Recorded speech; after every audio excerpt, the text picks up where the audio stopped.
A gente vai provar um resultado bem importante em teoria dos números, que é o teorema de Bézout. Ele basicamente afirma que o MDC de dois números é uma combinação linear desses dois números para x e y quaisquer, para algum x e y na verdade. E o enunciado dele é basicamente esse: dados a, b pertencente aos números inteiros, vão sempre existir x e y também nos inteiros, tais que a vezes x mais b vezes y vai ser igual ao MDC, o máximo divisor comum de a e b, né? Ou seja, o MDC é uma combinação linear de a e b, com coeficiente x e y, né? Ok, vamos para a demonstração. Para a demonstração, a gente vai começar considerando esse conjunto aqui, que é basicamente o conjunto das combinações lineares entre A e B, né? Bom, e a primeira coisa que a gente precisa para estabelecer a nossa prova é provar que esse conjunto aqui não é vazio nos números positivos inteiros, ou seja, ele tem algum número positivo inteiro dentro de si. É assim que a gente vai começar a nossa prova. Então tá. A gente pode começar pensando na seguinte verdade: o módulo de A, desse A aí que a gente pegou arbitrário, é igual a A vezes o I, que eu já vou explicar o que é, mais o B vezes o zero, né? Zerar. Como você pode ver,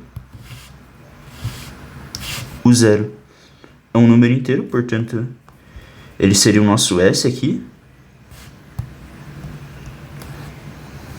E esse I aqui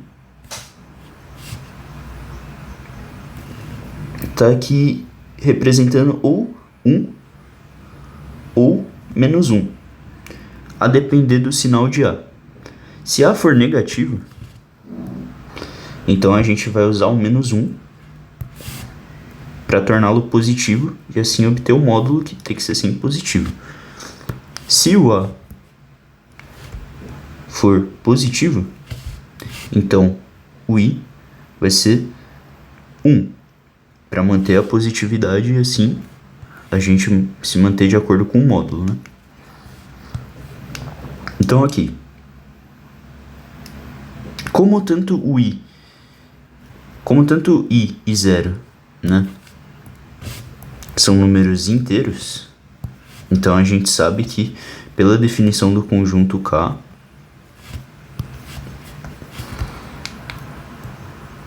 o A em módulo é um elemento desse K, né? Ele é combinação linear de A e B. Ok. Assim sendo, e sabendo que módulo é positivo, é um inteiro positivo, a gente sabe que a intersecção entre K e o conjunto dos inteiros positivos não é nula. Ou seja, existe um elemento aqui nesse conjunto K que é positivo e inteiro. Ok. Assim sendo, pela boa ordem, o princípio da boa ordem dos inteiros, a gente sabe que K é limitado inferiormente por certo número. Ou seja, existe um número mínimo, um menor elemento aqui nesse K. Vamos chamar esse número, esse mínimo de K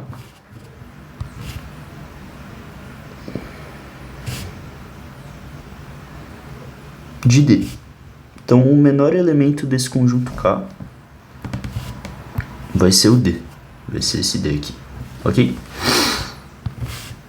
Beleza. Vamos descobrir quem que é esse D.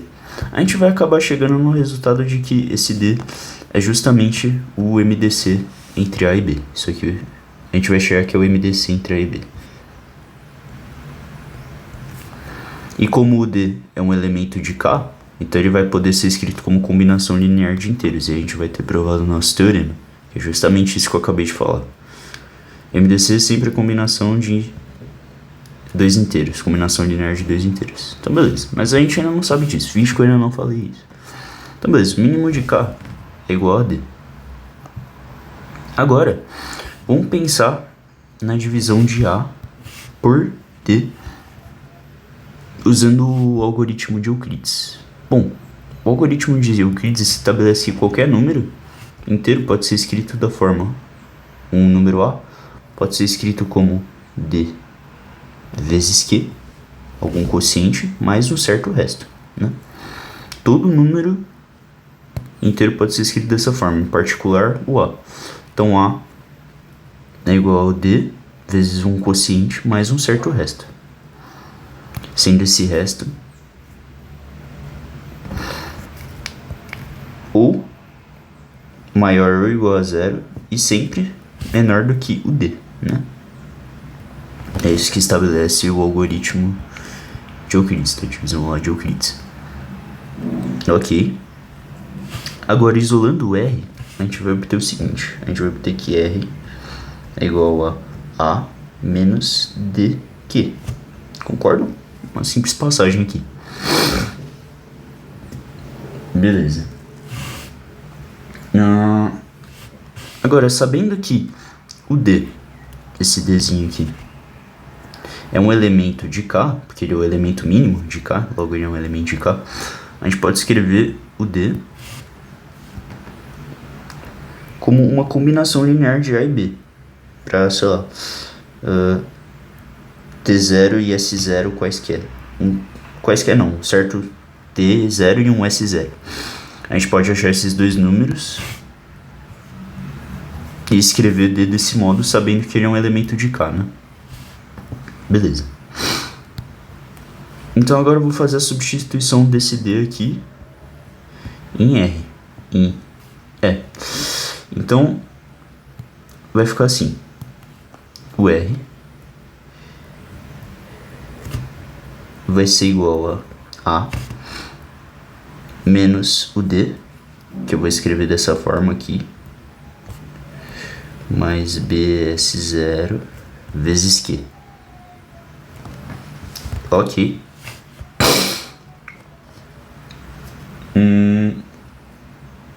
Agora a gente vai manipular toda essa expressão aqui e mostrar que R também é combinação linear de A e B, e, portanto, R é um elemento de K. Então, beleza. Abrindo aqui, a gente vai ter que R é igual a A menos AQT0 menos BQS0. Então, R é igual a A vezes 1 menos QT0 mais B Q menos QS0. Percebem? Logo, como o A, como o R, pode ser escrito como uma combinação linear de A e de B, a gente consegue concluir que R é um elemento de K. Pela definição de K, né? Ok.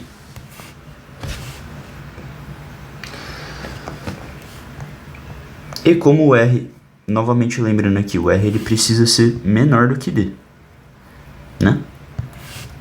Desculpa, eu escrevi menor ou igual aqui, mas é só menor. Ele precisa ser menor do que D. Mas olha, se D, percebam um absurdo. D era o elemento mínimo de K. Só que agora a gente está encontrando o R, que também é um elemento de K, pertence a K, e o R é menor do que o D.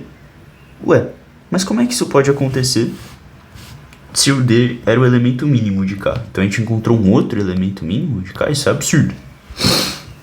Então o único caso em que isso funciona é se o R for igual a zero. né? Se o R, a gente conclui, por absurdo, que R é igual a zero. R não pode ser diferente de zero, porque se fosse, a gente ia ter um problema com esse D aqui, com a definição que a gente deu pro D, né? Acho que ele tinha que ser o elemento mínimo de K. Beleza. Sabendo que o R é zero, a gente pode escrever isso aqui como zero é igual a menos dq. E, portanto, A igual a dq. E, portanto, D divide A. Ok. Então, o nosso primeiro passo está concluído. A gente mostrou que D é um divisor de A. De um modo análogo, a gente também pode mostrar que D divide B. Então, de um modo análogo, eu não vou fazer tudo aqui, mas o princípio é o mesmo. Fica a cargo de quem está fazendo a prova demonstrar que D divide B também. Mas é o mesmo processo aqui, é análogo. Você divide B, você estabelece que B é igual a D vezes Q mais outro R. Usa o mesmo algoritmo de Euclides e conclui que D divide B. Eu não vou fazer isso aqui, fica a cargo do espectador. Beleza, então a gente já sabe que D divide A e D divide B, e portanto a gente tem meio caminho andado para falar que D é o MDC entre A e B. A gente ainda não pode concluir isso porque a gente não provou que o D é o máximo divisor de A e B. A gente só provou que D é divisor de A e B. Então tá. Agora, vamos tomar um outro para provar que o D é o máximo divisor. Vamos provar que vamos pegar outro M qualquer, um M qualquer, que seja divisor de A e B também, e mostrar que ele vai ser ou menor ou igual a D. Então M divide A e M divide B. Correto? Se é assim, a gente tem que M divide a soma, qualquer soma de A e B, em particular a soma AT0 mais BS0. Portanto, o M tem que dividir o D. E assim o M, em módulo, é menor ou igual a D, ao módulo de D. E assim a gente prova que, de fato, o D é o máximo divisor comum de A e B. Qualquer outro divisor vai ser menor ou igual a D. Então, beleza, a gente provou que D é o máximo divisor comum entre A e B. E como D é um elemento desse conjunto K aqui, né? A gente sabe que, a gente provou agora que o MDC entre os dois números A e B é uma combinação linear deles, né? Então, a gente provou que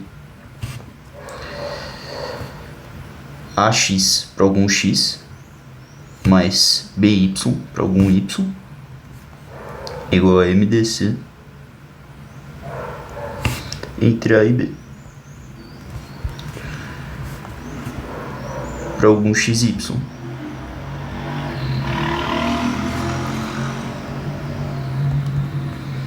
E é isso.